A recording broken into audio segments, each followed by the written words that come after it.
keeping it in the family. The narcissistic dynamic and the effects of our kind are all pervasive. Nobody is untouched by us in their lives. Whether it is the stranger we smile at in the lift and receive a smile in return, thus gaining a dollop of fuel, the doggedly loyal friend who is in awe of us and does whatever we want, or the smitten and confused discarded primary source, we are everywhere. You find us walking down the street, in your workplace, at the bar, in the hospital, in your bed, and also in your family. Much of what is written about our kind appertains to the romantic ensnarement of an unwitting victim who falls madly and deeply in love with us, suffers the cruelty of devaluation, and then is tossed aside with no explanation before being hoovered back in, and the process begins once more. This is the case because this type of narcissistic dynamic is amongst the most devastating, owing to the strength of feeling, the close proximity between narcissist and victim, and the period of exposure. The targeting of somebody to be our intimate partner primary source is regarded as the most obvious engagement with our kind, and fits the standard model of seduction, devaluation, discard, and hoover. Of course, there is much more than this standard model, with the targeting period, the initial seduction, and then the seduction golden period, the stranger zone, the respite periods, and so on. Furthermore, there are variances for those who are intimate partner secondary sources, or those who find themselves the dirty secret intimate partner secondary source. There is also the situation with inner and outer circle friends who are secondary non-intimate sources, who enjoy elongated golden periods. And then there are those who are tertiary sources, who may experience a short blast of seduction and no golden period, or the malice of a malign hoover from the very beginning. Whilst the methodology of our kind has many similarities, there are also many variations dependent on the nature of the source which we are entangled with, and this is equally applicable to the family. Family members are nearly always secondary sources to the narcissist. The majority are non-intimate, but in certain instances there are family members who are intimate secondary sources. Occasionally, there may be a situation where a family member is a primary source. These are rarer, but certainly not unheard of. Again, these are mainly non-intimate, but there are also intimate examples too. If the family member is a primary source, there is a greater likelihood of intimacy than as a secondary source. The family instance is varied. You may have a narcissistic parent or grandparent. A sibling may be the narcissist. A cousin or your child or children may be narcissists. Blended families may also bring in a step relative who is a narcissist. The issue of a family member being narcissistic is a wide one, with a variety of permutations, and in this recording I will be addressing some of the key aspects of the narcissist in a family sense, providing an introductory overview, with later recordings focusing on individual areas of this wide dynamic. There is no seduction when there is a non-intimate relationship between a narcissist and a blood family member. This is because the familial relationship has already created a bond and a sense of obligation which seduction would otherwise create. The narcissist does not need to establish a connection. In all other dynamics with a narcissist, the victim starts out as a remote stranger or a stranger. They may remain in that place and are seduced purely for the provision of a one-off or repeated burst of fuel. Think, for example, the stranger in the lift, or somebody that a narcissist flirts with online. This individual may become a secondary source by becoming a friend or a colleague, and then be promoted to a primary source thereafter. The promotions may be swift, but in order to draw the individual to them to begin with, there must be a seduction. This does not happen with the family member. You know the narcissist as your parent or grandparent, and you have an established connection with them from birth. You know the narcissist as your child, and you have an established connection from their birth. You know the narcissist as a sibling or a cousin, and you have an established connection from your birth or theirs, dependent on who is the elder. This connection creates a sense of obligation. As a parent, you are obliged to look after your child. As a child, you are obliged to be under the control of your parent. As a sibling or a cousin, you are obliged to be connected to them by reason of blood.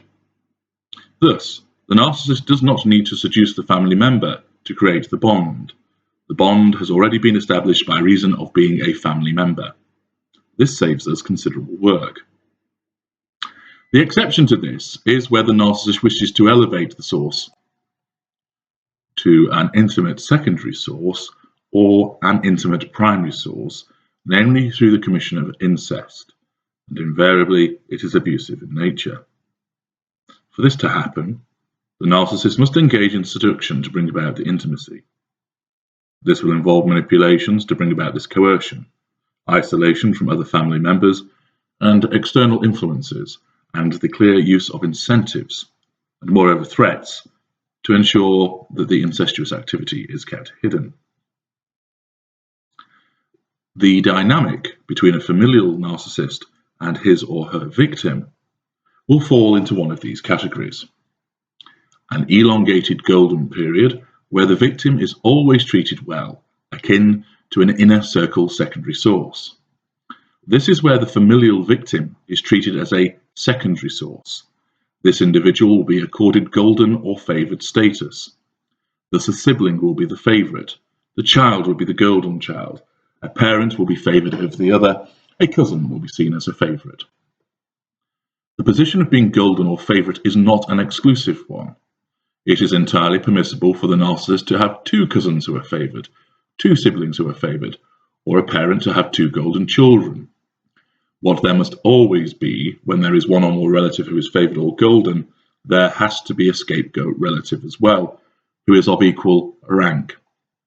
Thus, with the golden child or children, there will be one child who is the scapegoat. A narcissistic child may favour his or her biological parents and scapegoat the step-parent, and so on. This is necessary because the narcissist needs somebody to compare against to create the favouritism. Remember, we always want to deploy contrasts, think being placed on the pedestal and thrown to the ground, the provision of great sex which is then removed, etc. Because contrast is the catalyst for better drama, greater emotional output, and thus more potent fuel. A further element of the dynamic between the familial narcissist and his or her victim is where the familial victim is installed as a primary source. They will experience the similar pattern to that of a non-familial primary source, namely a golden period to begin with, but then devaluation will follow in due course. A further example is an elongated devaluation period, which is punctuated by respite periods. This is akin to the recognized pattern of behavior between a narcissist and the primary source. In this instance, the familial victim is subjected to the denigrating manipulations of the narcissist, and every so often will experience relief from this state by receiving a respite period, where a golden period is visited on the victim. The distinction here, however, is that the familial victim does not experience a golden period to begin with. There is no need for one, because there was no need for seduction. This already occurred through the familial bond which exists. This is where the individual is treated as a familial secondary source. The victim is cast as a scapegoat and then favoured. In this scenario, there will be vacillation between sources. Source A is the golden child, source B is the scapegoat. Source A is then made the scapegoat, and source B becomes the golden child before it changes again. Another example is where an elongated devaluation period occurs, which does not have any respite periods. But the victim gains some relief from the devaluation because they are a secondary source, and therefore the narcissist does not call on them with the same frequency when looking for fuel. During those periods when the narcissist is not drawing fuel, the victim is left alone. There is, however, no positive behaviour towards the victim, as there is when there is a respite period. This typically happens between the adult narcissist and the adult familial victim, because they do not live together, and because the victim is a secondary source. So the narcissist is not making daily demands for negative fuel against the victim. However, Whenever there is an interaction between the narcissist and the victim, it is always negative in nature. The victim is cast as the perpetual black sheep, always the scapegoat. A familial primary source is rarely discarded, but instead would be demoted to secondary source when the narcissist secures a non-familial primary source instead. A familial secondary source is rarely discarded. If the familial secondary source engages in behavior which is regarded as traitorous and treacherous by the narcissist, rather than discard the individual, which is less likely because of the familial bond, they will maintain that individual as a perpetual scapegoat instead.